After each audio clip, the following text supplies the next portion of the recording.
Are you wondering, will housing prices drop?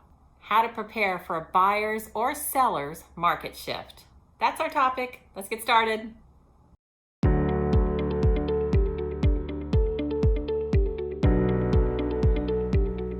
Welcome back to my channel. If you don't know me already, I'm KimWard. I am a real estate broker in beautiful San Diego, California, and an expert at helping with executors, administrators, and trustees with homes through probate or a trust. I've had clients asking me lately, will housing prices drop? And so I'm going to be sharing about how to prepare for a buyer or seller's market shift. Of course, nobody really knows what will happen this year or next year.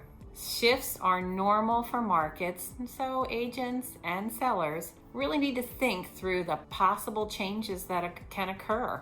And here are some of them. I've heard, read, seen that some economists believe we're going to be going into a depression, while others say it's going to be a great year, 2021. I'm not going to speculate on where the housing market will go. What I am going to share with you is some things for you to consider in case it does shift one way or the other. Just a quick little bit about me. I received my real estate license in 1994. The real estate industry was completely different back then. I've seen the housing market rise, I've seen the housing market fall, and I've helped executors and administrators through whatever market it is, and it's all been quite a journey. Talking with some of my colleagues in the real estate industry, what I've learned is a lot of them haven't been licensed very long, and most of them weren't licensed and working in this industry when 2004 came about. So of course they have little understanding on how things can change. Now, I'm not intending to have anybody be fearful about any of this. And some of these scenarios I'm going to mention below can be beneficial to you no matter what happens in the market. And you knowing the difference between an up and a down market can help you to navigate through those changes. Now, we all know we've had a heck of a seller's market, haven't we? If the market should turn, then buyers will be in much more of a negotiating position. They'll be able to start negotiating for things they want, versus during our seller's market, the sellers have had most of the power. How this can happen is when there are more sellers than there are buyers, when there are more homes on the market, so that buyers have choices.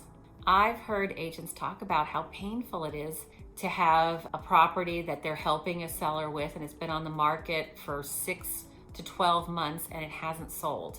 And when that happens, guess what? They never get paid.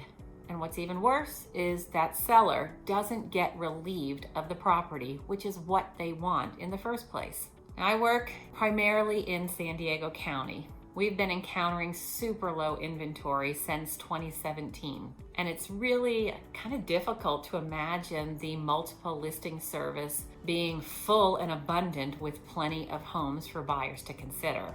But back in 2009, buyers did have that abundance of homes to view.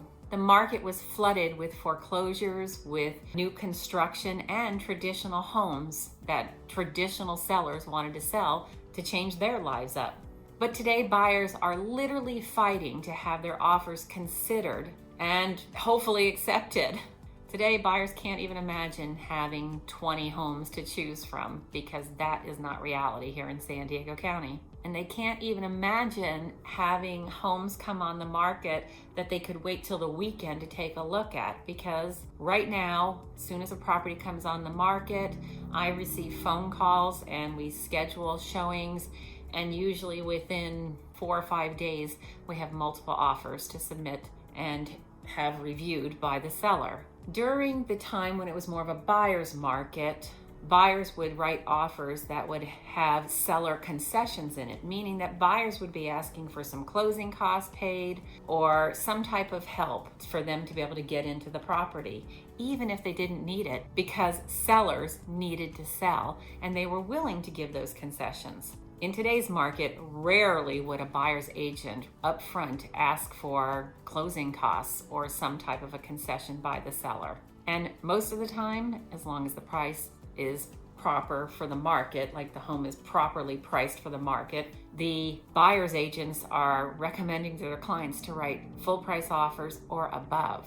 but back to rarely in a recession when there were plenty of homes on the market, a seller would have to consider all types of requests that the buyers wanted in order for their property be the one that the buyer chooses to purchase. And during that recession, sellers would get exhausted waiting for a buyer to submit an offer. You know, that's a hard thing to deal with. So right now, sellers are still in the driver's seat and they have no idea what it would be like to not have people banging down their doors trying to get inside to see the property. Something a little different is I've recently heard other agents, realtors, complaining about how some listing agents will not even try and put professional photos in. You know, they just go through a house and snap some photos with their, I want to say iPhone, but I guess I should say their cell phone, because homes are selling so quickly and there's such limited inventory that buyers will go and just see just about anything just so they have a house to look at.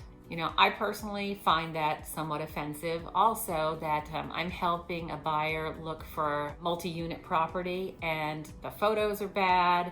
There's no information about the size of the units, what the rents are, things like that. It's sloppy and I really don't like that. Okay, sorry about the rant. Let's go back to what we were talking about. So right now, everything is selling with minimal effort. And I applaud those who, like me, believe that the seller deserves to have professional photos, good marketing, good content in their listing, so that many buyers come into their properties and many buyers submit offers. And this is even though the house would probably sell with minimal time, effort, and money. Whoops, I forgot to put on my mic. I hope the audio was good at the beginning of this, and I'm going to continue on. So right now, selling a home is concentrated on managing a large amount of offers and helping the seller to be able to weed through the different parts of the offers and to ultimately have the best buyer in place to receive the highest price and the best terms. Selling a home in a buyer's market is more about keeping the seller calm and staying in touch with them, letting them know the efforts that I'm making, and just tell them to hang in there, that their buyer is coming. In my experience is sellers can get more stressed in a buyer's market than obviously in a seller's market. You as an executor, administrator, or trustee may be worried about hiring a lousy agent. Especially if we go into a buyer's market, you certainly don't want to be seeing the neighbor's homes selling and the property that you're responsible for sitting on the market. Now, listing agreements are contracts and they're typically, well, for a probate, they're 90 days at a time, but for a property that's a traditional sale or within a trust, the typical time that you're under contract with an agent is 6 months. So as you can see, that listing agreement could become an issue if you've decided to work with someone that isn't fulfilling what you need or helping you to understand what you need to do in order to have a marketable and saleable property. And as I mentioned at the beginning of this video, I am not speculating on what's going to happen with the market, and I'm not trying to scare anyone because shifts are normal. So whether we experience this next year or the year after that, either market, there are ways to help you to manage a property and put it into condition that will cause it to sell in any market. And as 2021 is unfolding, of course, things are going to be different than they were last year. We certainly hope in our personal lives things are different, but even in the real estate market. I've watched a few agents' businesses explode, while others have literally gone out of business. Having a clear understanding of real estate changes and being able to shift to those changes is really critical in the real estate industry. Knowing the patterns and change can be the difference between success or failure. And of course, I want you to experience success.